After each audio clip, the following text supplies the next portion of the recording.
Hey friends, welcome back to my channel.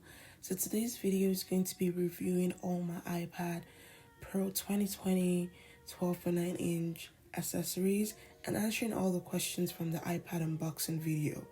These are the questions I promised to answer, so I'll be answering them in separate sections while reviewing some accessories, and the rest will be at the end of the video. So let's get right into it. When it feels like I'll first be reviewing my Paperlike version 2 screen protector. So first off, the first question I would like to answer is, why did I buy the Paperlike? They're the pioneers of this idea, and I just wanted to give them the benefit of the doubt and buy a good one before buying a bad one and then having to spend money to buy a good one, if you guys understand what I mean. It came with 2 screen protectors, so for the price it's a really good deal, and they give you an application video that makes the process easier. One added benefit for the Paperlike screen protector is the anti-glare technology on it. So I'm comparing to my dad's iPad that doesn't have a Paperlike. It makes it very easy and nice to use the iPad under the sun or where there's a lot of light. So it's just a nice benefit. So here's the not so glamorous side of the Paperlike. It's the scratches you do get after writing for a long time, especially if you have a very hard grip and you indent a lot. So it's nothing to worry about, honestly. This vanishes whenever I'm using it, not only for writing, whether I'm watching YouTube or Netflix. I do not notice it whatsoever. I think it's like some go away while just rubbing, but some stubborn ones still stay. Will I still recommend this to anyone? Yes. I guess just like paper, when you write, there's an indentation into the paper. So if you do want the paper-like feel, I guess this is something you just have to give. Also, your brightness is slightly reduced because of the anti-glare technology. Aside from that, the Paperlike is an amazing tool to have on your iPad. Another popular question I got was how my pencil tip was holding up, and I'm really impressed. I have never had to change the tip or wear any silicone protector, and it's held up, and I used this iPad rigorously during my final exam. But I did have a subscriber comment though that after 3 months of use, which I'm not up to that yet, that the tip starts to wear out also. So if you guys want to buy a silicone tip to protect it, by all means please do. The next pieces of accessories I'll be reviewing are my silicone grips. I got them from Amazon. They came in a pack of 3. I already lost one. I just got the basic color set. All these things I'll be linking down below. It's a really good accessory. It makes writing and drawing easier, especially if you're going to be doing them for long periods of time. The obvious disadvantage to this grip that it made clear before I bought it is you cannot charge with it on. So you do have to take the silicone grips off and on whenever you want to charge the pencil. So aside from that though, it's a really good grip. It doesn't slip. As you guys can see, I'm still struggling with taking it out. So it holds onto the grip, so you don't have to worry about it sliding off after a while. Overall, I highly recommend it if you want to make your writing and drawing experience lovely. So next is my iPad case. I got this from Amazon. It's a really simple, not bulky, ultra slim case. It's also a trifold case, so it helps when you want to position your iPad without having to get an iPad stand. So it has like a leather feel on top, and also has this clear plasticky, not really clear, but you can see through a bit. It also has this magnetic clamp that protects the Apple Pencil and also the iPad.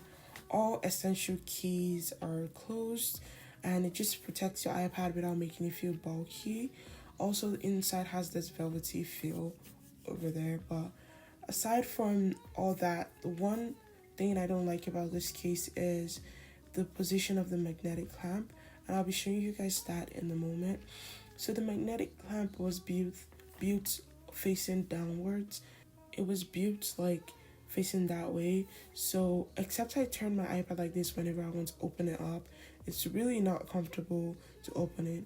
And if I have it on a table, for example, and I want to lift up my iPad, it's always very hard, and most times my Apple Pencil gets displaced, and it's just assuming that was facing the opposite way, this would be a perfect case. That aside though, for its purpose, it's really good. So I'm going to be showing you guys an accessory that I didn't really show in the iPad unboxing, but I bought because it just made my typing experience better. So I got this keyboard from Amazon, and it's a really simple keyboard, nothing too much that is exciting. Before, I used to type like this, especially for the captions on my video. It was just really hard and not fast, and it took me very long to do that. And I sometimes borrowed my mom's Magic Keyboard case to type with mine.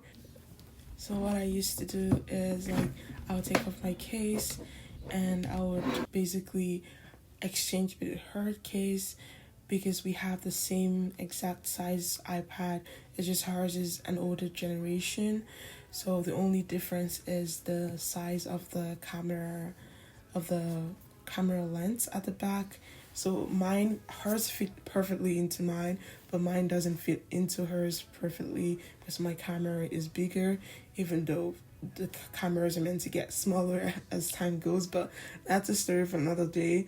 But yeah, I used to do that. So you guys can see, like, it doesn't go all the way, it doesn't fit all the way, but it still works like magic. I don't know, maybe because of the magic connector at the back of the iPad, but I don't have to struggle or anything with it. So I still use that before I got the keyboard.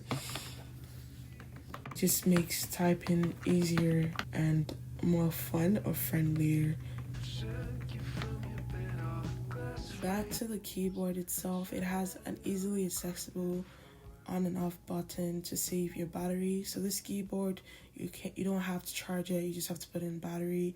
I bought the one that has a separate numeric keypad to the right, just because I find it very easier while writing online math exams. And you guys can also get the one without that, and it just makes the keyboard shorter, but it works really good. You don't have to go to the Bluetooth settings to on or connect it every time. It senses it and it works just as fine as the smart keyboard that I showed you guys earlier, and it definitely made my editing or caption editing experience better and easier and faster. It also, by the way, I have to say that this only works with iOS devices, so if you have like a PC laptop or anything, it won't work. So it's built for Apple devices, so it has the command button and all those Apple normal stuff. I also got this mouse. I bought this for my laptop and iPad. I don't know, I just like it rather than using the trackpad or stretching to access my iPad, especially when it's standing. So it works just fine. You guys can see it was really cool when I saw this, the way the mouse works on an iPad. It's really different from regular mouse thing. It's really from the MacBook, so it's really nice. It makes scrolling experience faster, I guess. I just like it. It's just something I decided to buy, and it's fairly cheap. So now we've gotten to the part of the video where I answer the remaining questions. So first question is why I bought an iPad. I got an iPad because I wanted to switch to a digital note-taking system. Also, another question is why the Pro version. So I'm going to be showing you guys my dream cart before the iPad Air came. So I was going to get the iPad Pro 11-inch with the smart keyboard, the Apple Pencil, and that was what it was going to cost me. Then the iPad Air was released, and it made my decision a little bit more difficult because the iPad Air has almost the same thing the iPad Pro has. It's just as amazing. You know, the things that I wanted students to get the iPad Air now has it. So it has the Apple Pencil compatibility. It's just really amazing now. So now I'm going to be showing you guys a comparison between the iPad 11-inch and the iPad Air 4th generation, which is the new iPad Air. You guys can see it's exactly almost the same thing. It has a different engine, but honestly, it's basically identical except the camera, which I definitely do not care about. The size, I don't care. The display, whatever, I don't really care. But there's just one thing that made me go for the iPad Pro over the iPad Air is the ProMotion technology. So ProMotion makes your scrolling look smoother, your text crisper, and your drawing virtually lag free. So I draw, and that meant a lot to me because I don't want to be drawing and it like the refresh rate has to be good to make your drawing experience better. And I could notice that on my dad's iPad Pro already, and I didn't want to deal with that with the iPad Air. So that was why I chose the Pro version. So now I'm going to be answering the question why the size I chose. So I'm going to be bringing my parents' iPad. So my dad has the 10.9 inch, which is almost very close to the 11 inch iPad Pro, and my mom has the 12.9 inch. So I had already experienced both of these iPads beforehand and before I bought mine, and I just felt more in love with the iPad 12.9 inch. Obviously, the iPad 11 inch is smaller and it's easier to carry, but one big difference is the real estate space you get. This is the 12.9 inch on your left, and that's the 10.5 that I'm using to reflect the 11 inch one. And there's just more space in general, and it's just a better experience when you're viewing or you're doing multitasking. And I also have big hands, so even while writing, I find that it is more comfortable to write on the iPad 12.9 inch than the iPad 11 inch. So when I was deciding on which size to get, I obviously wanted to prioritize something that I'll be more comfortable with, because this is not something that I'll be buying every year or I can just buy every time. You know, it's a lot of money and it's investing. So as you guys can see, even in portrait mode, there's just more real estate with the iPad Pro. So it's iPad Pro 12.9 inch rather. So if you're drawing a lot and you're writing a lot and you just want a more comfortable experience, I would recommend the 12.9 inch, but that depends on the amount of money you're willing to spend, what you're going to be using the iPad for. And I also have big hands, so just generally I have more space to actually still see my stuff that I'm writing while writing with the 12.9 inch. So ultimately, this was way more comfortable, and that's just why I got the 12.9 inch based off my mom's iPad. And I just found it more comfortable while writing. And even for gaming, it's really good, and for watching TV or anything, it's really good. Just for size difference and comparison for you guys, here's both of them on top of each other. It's obviously a difference and a big one. Also, for those people that don't really understand, I brought a piece of paper to show you guys. So the iPad 12.9 inch is more like a paper, like an A4 paper, which is what you're probably used to writing on. So obviously it's a more comfortable writing experience. And I'm going to compare it to the 10.5 inch one. It's a lot smaller. So next, why I got the size of storage. I got the 128 GB storage, and that's because I have a hard drive that is 1 TB.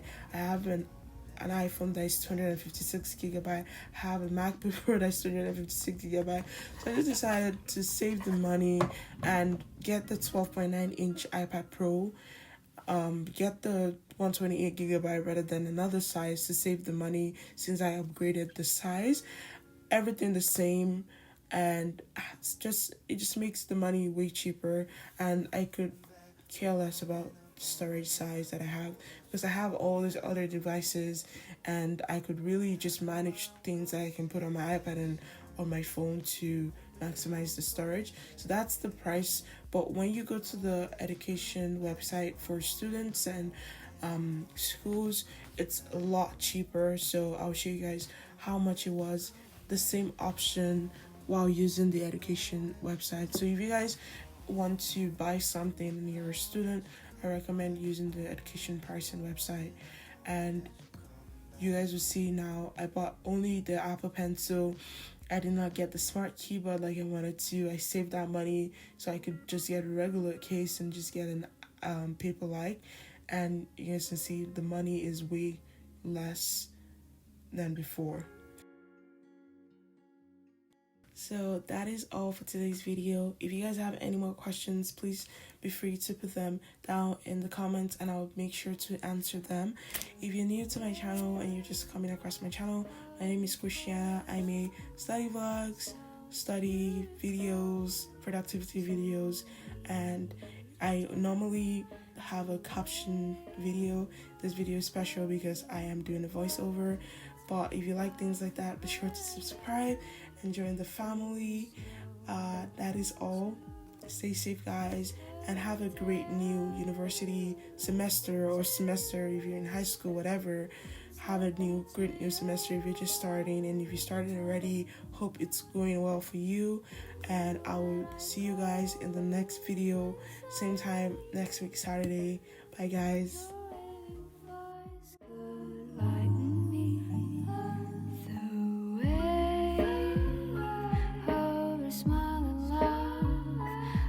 So beautiful to